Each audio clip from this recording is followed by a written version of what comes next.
So 15 × 30 போட்டிங்கன்னா 4500 கோடி ரூபாய் இன்னைக்கு மதிப்பு. ஸோ இந்த பணம் KN நேரு கேஷாக அன்னைக்கு புரட்டியிருப்பாரா அல்லது டிவிஎச் அன்னைக்குன்னா நான் சொல்றது 2013ல் 12 வருஷத்துக்கு முன்னாடியே 12 வருஷத்துக்கு முன்னாடி இல்லை அன்னைக்கு இதோடைய மதிப்பு 1500 கோடி இருந்திருக்கும். ஸோ இவ்வளவு கேஷை முதல் குடும்பத்திலிருந்து 2G பணம் வந்திருக்கலாம் அப்படிங்கிறது. அதாவது முதல் குடும்பத்திலிருந்து KN நேருக்கா KN நேருக்கு இன்வெஸ்ட் பண்ணி அவங்க கம்பெனி, அதாவது நீங்கள் பார்த்தீங்கன்னா திமுகலேருந்து தான் போட்டு கொடுத்துருக்கணும் அப்படின்னு வருது. இதை விசாரித்து இதுக்கு அடுத்த நாள் இந்த ரெய்டு போன அடுத்த நாள் இடி போன உடனேயே திரு நேருவும் தங்கம் தென்னரசும் சந்தித்து கொண்டு அவர் வீட்டுக்கு போனாங்க அப்படின்னு சொல்லி ஒரு செய்தி வந்தது. டெல்லிக்கு போட்டு கொடுத்தவர் நேரு என்று அவருக்கு நம்பிக்கை இருந்ததால் உதயநிதியிடம் பேசிவிட்டு டெல்லிக்கு இந்த முறை நேருவை காட்டி கொடுத்தது செந்தில் பாலாஜி. இவருடைய நமது துணை முதல்வருடைய ஆசியுடன் அது போட்டு கொடுக்கப்பட்டதுங்கிறாங்க. நிச்சயமாக இடி வரும். திமுக வீட்டுக்கே இடி வருமா? வரும் என்ற நிலையில் நம்ம வீட்டுக்கெல்லாம் தள்ளி போடலாம், முதல்ல அவர் வீட்டுக்கு போகட்டும் என்று KN நேருவை சுட்டி காட்டி இருக்கிறார்களா என்ற சந்தேகம் பலருக்கு வருகிறது. இல்லை, இந்த KN நேரு விஷயத்தில் ரவிச்சந்திரனை அழைத்து செல்லப்படலாம், அருண் நேருவும். ஏன்னா நீங்கள் அந்த கம்பெனியுடைய டைரக்டர் லிஸ்ட்டில் எடுத்து பார்த்தால் பெரும்பாலான கம்பெனியில் அருண் நேருவும் இருக்கிறார். தேவைப்பட்டால்னா பார்லிமெண்ட்டில் பர்மிஷன் ஸ்பீக்கர்கிட்ட பர்மிஷன் வாங்கி அருண் நேருவும் எடுத்துக்கொள்ளப்படலாம். பட் கோஆப்ரேட் பண்ணால்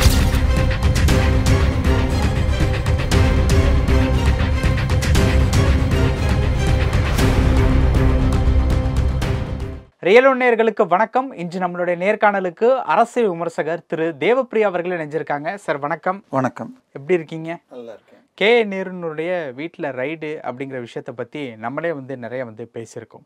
இப்போ அந்த ரைடுக்கு உண்டான விஷயங்கள் எல்லாமே முடிஞ்சிருச்சா? ஏன்னா ரவி அவர்களுடைய தம்பி ரவியை அழைச்சிட்டு போய் இன்வெஸ்டிகேஷன்லாம் பண்ணியிருக்காங்க.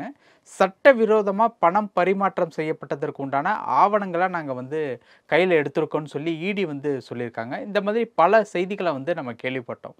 இப்போது இந்த ரைடுக்கு உண்டான காரணங்கள், அதுக்கு உண்டான விஷயங்கள் எல்லாமே முடிஞ்சிருச்சுன்னு எடுத்துக்கலாமா, இல்லை வரும் நாட்களில் நீளுமா? இல்லை, ரெய்டுங்கிறது அவங்க என்னென்ன தேடி எடுக்க முடியும்னு பார்ப்பாங்க. அடிப்படையில் இடி இன்னொன்று CBI 2 பேராலையும் FIR கூட போட முடியாது. வேறு கேஸ் இருந்து மாநில அரசு அழைத்தால் மட்டுமே CBI வர முடியும். இடியை பொறுத்த வரைக்கும் ஒரு ப்ரெடிகேட் அஃபென்ஸ்னு இருக்கிற அந்த லிஸ்ட்டில் இருக்கிற அஃபென்ஸ் இருந்தால் அவங்க வர முடியும். இந்த கேஸில் இவருடைய KN நேரு கேஸில் TVH ஹவுசிங் கம்பெனியுடைய ஒரு குரூப் கம்பெனி TVH ட்ரூடம் பிரைவேட் லிமிடெட் அப்படிங்கிற கம்பெனிக்கு 2013ல் IOBயில் 30 கோடி ரூபா கடன் வாங்கிட்டு அதில் அருண் நேருவும் KN நேருடைய மகன் அருண் நேருவும் ரவிச்சந்திரனும் டைரக்டராக இருக்கிற கம்பெனிகள் அங்கேருந்து வெவ்வேறு கம்பெனிக்கு டிரான்ஸ்ஃபர் பண்ணி அந்த கம்பெனியெல்லாம் க்ளோஸ்டு, எந்த பிஸ்னஸும் இல்லைன்னு மூடி அழிச்சிருக்காங்க. இந்த 30 கோடிக்கு கடன் வட்டி இல்லாமல் 2016 வரைக்கும் ஏதோ கொஞ்சம் கட்டிக்கிட்டு 2016ல் 22 கோடி ரூபாய் வரவில்லை அப்படின்னு வாராக்கடனில் தள்ளுபடி பண்ணி வசூலுக்கு கேட்டால் கொடுக்கல. ஸோ இது CBIக்கு அவங்க இந்தியன் ஓவர்சீஸ் பேங்க்கு கேத்தீட்ரல் பிரான்ச்சில் இது கேஸாக போகுது. ஸோ CBIயில் வழக்கு இருக்குது அப்படின்ன உடனே இதுக்குள்ளே இடி இப்போ உள்ளே வந்துட்டாங்க. ஆனால் இது மாத்திரம்தான் வழக்கா 30 கோடி 20 கோடி இதெல்லாம் நமக்கு KN நேரு திமுக கேஸில் ஒன்றுமே இல்லைன்னு தெரியும். நம்ம போன தடவை 2-3 பில்டிங்கை பற்றி சொல்லியிருந்தோம். பட் OMRல இருக்கிற ஹவுரியானா, இந்த இதில் அடையான், இது எல்லாத்த விட 2013ல் அவங்க கட்டின ஒரு ப்ராஜெக்ட், மிகப்பெரிய ப்ராஜெக்டை நம்ம புரசவாக்கம் அபிராமி தியேட்டருக்கு முன்னாடி ரைட்டில் வர ரோட்டில் 9 ஏக்கரில் ஒரு ப்ராஜெக்டு TVH லும்பினி ஸ்கொயர்னு பேர். கிட்டத்தட்ட 10 லட்சம் சதுரடிக்கு மேலே கட்டுமானம், 19 மாடி பில்டிங்கு. இது கிட்டத்தட்ட LIC பில்டிங்குன்னு மெட்ராஸ்னால் LIC பில்டிங் தான் சினிமாவில் காட்டுறது போக 19 மாடியில் கட்டி காட்டுறோன்னு முதல்ல போட்ட ஸ்கீமு. அதில் இன்றைக்கி மதிப்பு போய் நீங்கள் யாராவது போய் கூகுளில் போய் TVH Lumbini square flat for ரீசேல்னு போட்டால் 30,000 ரூபா சதுரடிங்கிறாங்க. இன்றைக்கி அப்போ அந்த 10 லட்சம் பில்டப் ஏரியான்னு போட்டிங்கன்னா சூப்பர் பில்டப் ஏரியாங்கிறது காமன் ஏரியா சர்வீஸ் ஏரியாலாம் சேர்த்திங்கன்னா ரஃப்லி 14லேருந்து 15 லட்சம் ஸ்கொயர் ஃபீட் அது. ஸோ 15 × 30 போட்டிங்கன்னா 4500 கோடி ரூபாய் இன்னைக்கு மதிப்பு.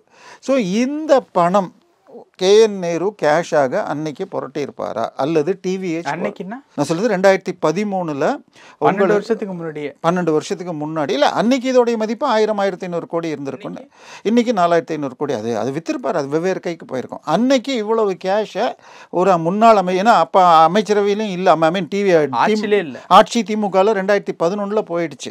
ஸோ அந்த பீரியடில் வாங்கியிருந்தால் இது வெறுமனே கேஎன் நேரு அல்லது டிவிஹெச்சுக்கு சொந்தமான காசா? இதுக்கு முன்னாடி அவ்வளோ பெரிய ப்ராஜெக்ட்லாம் அவங்க பண்ணது கிடையாது.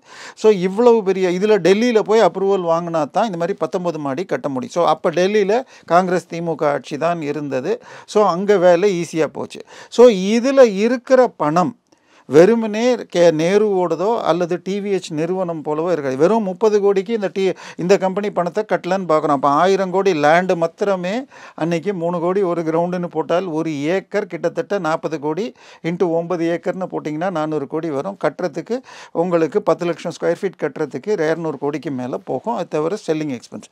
ஸோ இவ்வளவு கேஷை முதல் குடும்பத்திலிருந்து 2G பணம் வந்திருக்கலாம் அப்படிங்கிறது. முதல் குடும்பத்திலிருந்து கேஎன் நேருக்கு இன்வெஸ்ட் பண்ணி அவங்க கம்பெனி. அதாவது நீங்கள் பார்த்தீங்கன்னா போன முறை வேலு ஜெகத் ரட்சகன் ரெய்டு பண்ணப்போவே அதுக்கு முன்னாடி ஃபஸ்ட்டு டைம் பண்ணது உங்களுக்கு இந்த இவர் ஜி ஸ்கொயருக்கு பண்ணாங்க. அதுக்கப்புறம் வேலு பண்ணுறப்ப காசா கிராண்டே மற்றும் அப்பாசாமி பண்ணாங்க.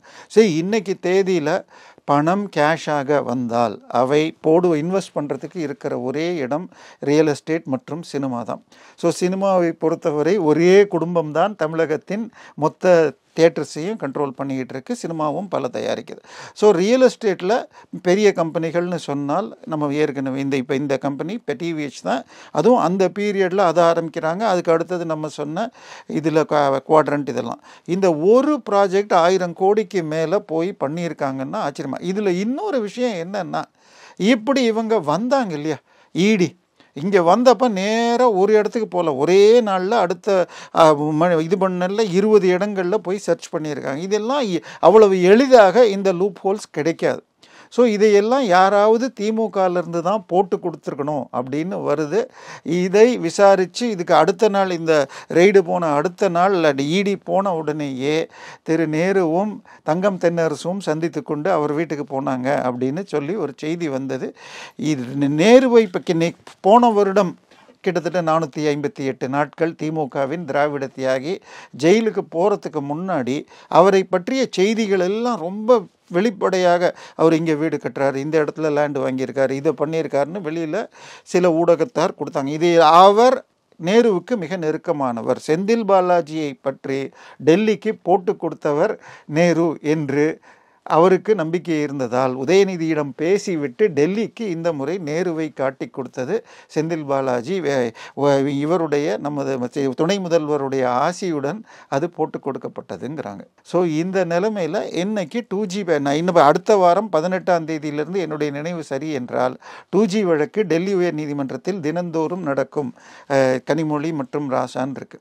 ஸோ அப்போ இந்த இதை கனெக்ட் பண்ணணும். எளிதல்ல சட்டத்தின்படியாக இடி இந்த பணம் இவரதுன்னு நிரூபிக்கணுங்கிறது எளிது அல்ல. இடியுடைய கன்விக்ஷன் ரேட் ரொம்ப கம்மி. என்ன பிரச்சனைன்னா இது வேறு பிஎம்எல்ஏ ஒன்று தான் இவங்களுக்கு வரும். அதில் ப்ரெடிகேட் அஃபென்ஸ் வரணும். இடி ஏன்னா ஐடின்னா யார் தப்பு பண்ணாங்க இல்லை யார்கிட்ட சொத்து இருக்கோ அங்கே ஒரு இடத்துல தான் பண்ண முடியும்.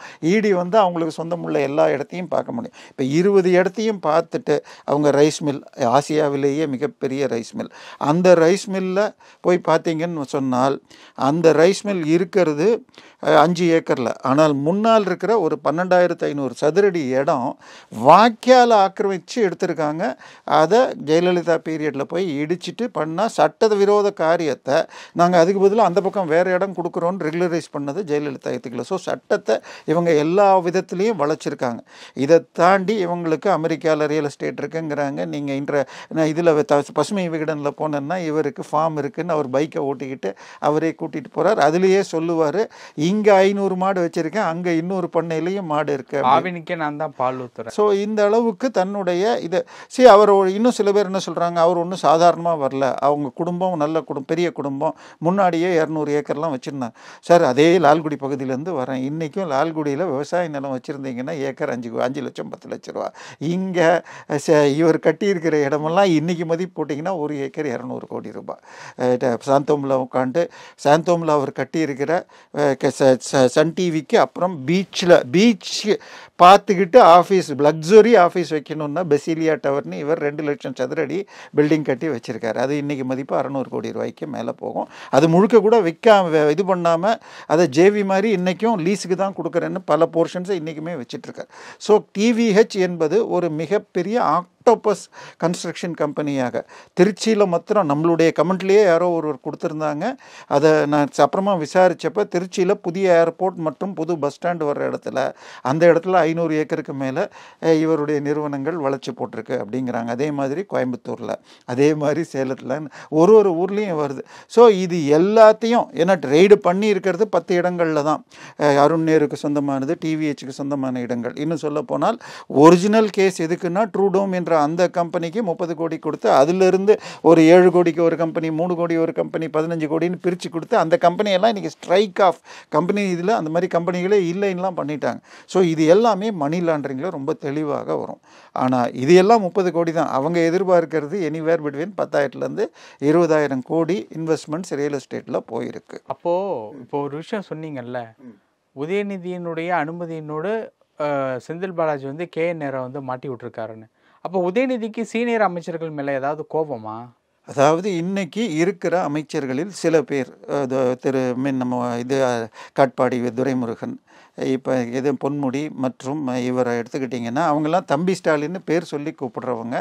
அவங்க கொடுக்கறது தான் வாங்கிக்கணும். இப்போ செந்தில் பாலாஜி எல்லாம் மாதம் இவ்வளோ வந்துருச்சுன்னு கொடுத்துட்டு எவ்வளவு கொடுத்தாலும் நான் திருப்பி வாங்கிக்கிறேங்கிற மாதிரி போவாங்க.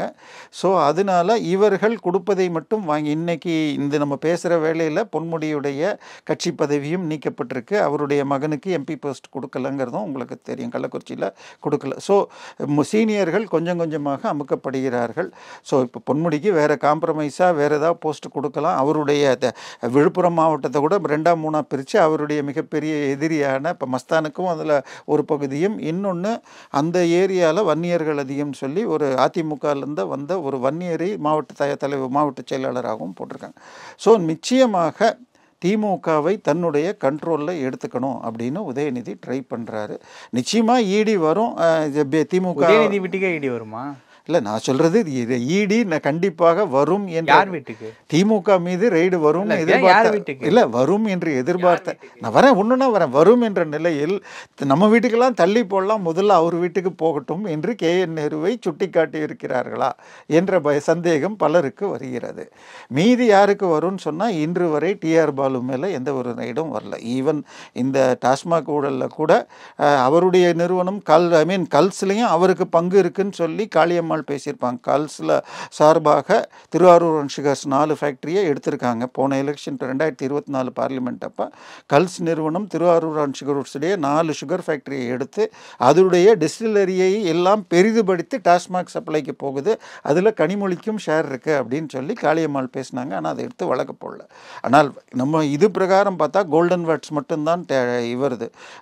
ஆனால் அந்த கம்பெனியில் ரெய்டு போகல, மீதி முக்கியமான சப்ளையர் எல்லாருக்கும் போனாங்க.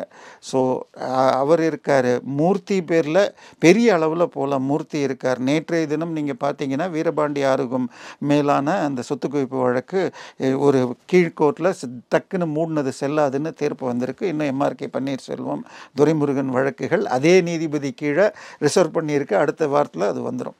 ஸோ இப்போ அதான் ஏற்கனவே 13 அமைச்சர்கள் மீது இடி மற்றும் இந்த சொத்து குவிப்பு வழக்குகள் இருக்கிறது. இன்னும் ஒரு 4-5 பேர் நிச்சயமாக வருகிறார்கள். ஏப்ரல் மாதம் 1-2 கைதிகள் இருக்கலாம்னு சொல்றாங்க. யாரு எதுவும் ப்ரெடிக்ட் பண்ண முடியுதா? இல்ல, கோஆபரேட் அமைச்சர்களா எம்எல்ஏக்களா? இல்லை இந்த கேஎன் நேரு விஷயத்தில் ரவிச்சந்திரனை அழைத்து செல்லப்படலாம், அருண் நேருவும். ஏன்னா நீங்கள் அந்த கம்பெனியுடைய டைரக்டர் லிஸ்ட்டில் எடுத்து பார்த்தால் பெரும்பாலான கம்பெனியில் அருண் நேருவும் இருக்கிறார். தேவைப்பட்டால்னா பார்லிமெண்ட்டில் பர்மிஷன், ஸ்பீக்கர்கிட்ட பர்மிஷன் வாங்கி அருண் நேருவும் எடுத்துக்கொள்ளப்படலாம். பட் கோஆப்ரேட் பண்ணால், ஏன்னா இன்றைக்கி வரைக்கும் பொன்முடியை இடி அரெஸ்ட் பண்ணதில்லை. அவங்க கூப்பிடுறப்பெல்லாம் வந்துக்கிட்டு வக்கீலை வச்சுக்கிட்டு பதில் கொடுத்துட்டால் இடி நேரடியாக கைது செய்யாது அது. ஆனால் கோஆப்ரேஷன் இல்லை அப்படின்னு சொன்னால் கைது செய்ய வாய்ப்பு இருக்கிறது. இன்னொன்று, இவங்க எடுத்த ஸ்டெப்பு, உதாரணமாக அந்த மும்மொழி, இப்போ ஏதாவது பழைய படத்தெல்லாம் எடுத்து ரீரிலீஸ் பண்ணுற மாதிரி அது போதாதுன்னு இதெல்லாம் வந்து மத்திய அரசை ரொம்பவும் தாக்கியிருக்கு. அடுத்ததாக இந்த ஆளுநர் வழக்கு, அந்த வழக்கு தீர்ப்பில் பல குழப்பங்கள் இருக்குது. அதாவது அந்த 10 வழக்குகளுமே இது வேந்தர் நியமனத்தை பற்றி இருக்குது. பல்கலைக்கழகம் என்பது இது உயர்கல்வி என்பது இது கன்கரண்ட் லிஸ்ட்டில் இருக்குது, மத்திய மாநில அரசு பட்டியலில் இருக்குது. ஸோ ஆர்டிக்கல் 200 இத்தனை நாளைக்குள்ளே டிசைட் பண்ணணும் அப்படின்னு சொல்லி கொடுத்துருக்காங்க. ஆனால் ஆர்டிக்கல் 254 என்பது கன்கரண்ட் லிஸ்ட்டில் வர்ற ஐட்டத்தை பொறுத்த வரைக்கும் மத்திய அரசுக்கு தான் உரிமை அதிகம் இருக்குது. அப்படிங்கிறதுனால இது மத்திய அரசின் உரிமைக்கு கீழே வர்றது, இதில் இஷ்டத்துக்கு மாற்றுறாங்கன்னு சொல்லி இவர் ஹோல்டு பண்ணியிருக்காருங்கிற அந்த பாயிண்ட்டையே இந்த 2 நீதிபதிகள் பெஞ்சு கணக்கில் எடுக்கலை. ஸோ இதை எதிர்த்து மத்திய அரசு அடுத்த 2 நாளைக்குள்ளே அப்பீல் போகிறாங்க. இது 2 நீதிபதிகள் கொடுத்தது இந்த விஷயத்தில் ரொம்பவும் ஜுடிஷியல் ஓவர் ரீச் அல்லது ஜுடிஷியல் ஆக்டிவிசம் மாதிரி தெரியுது. அதனால இதில் 5 நீதிபதிகள் கொண்ட ஒரு கான்ஸ்டியூஷன் பெஞ்ச் போட்டு அனலைஸ் பண்ணணும்னு சொல்லி இந்த தீர்ப்பு முழுமையாக செட்டசைட் செய்ய வாய்ப்பு இருக்கிறதுங்கிறாங்க. அதனால் இது ஏன்னா இது வந்த உடனேயே அங்கே சிபிஎம் கொண்டாடுது, இவங்க கொண்டாடுறாங்க. ஸோ இந்தியாவிலேயே இந்திய இறையாண்மைக்கு எதிரான ஒரு இயக்கத்தை திமுக நடத்துது. அதை ஈவன் ராகுல் காந்தியை கூட இவங்க பேசின அந்த ஒன்றியங்கிற மாதிரி அவரும் யூனியன் என்று பயன்படுத்திக்கிட்டாருங்கிறதுனால அமித்ஷாவுடைய தற்போதைய வருகை நிச்சயமாக இந்த வழக்குகளை எப்படி ஒன்று சேர்த்து கொண்டு போகணும் அப்படின்னு பார்ப்பார். பல விஷயங்கள் அடுத்த 1 மாதத்துக்குள் நடக்கும். ஓகே சார், பல விஷயங்கள் பகிர்ந்துக்கிட்டீங்க. நேரத்துக்கு ரொம்ப நன்றி.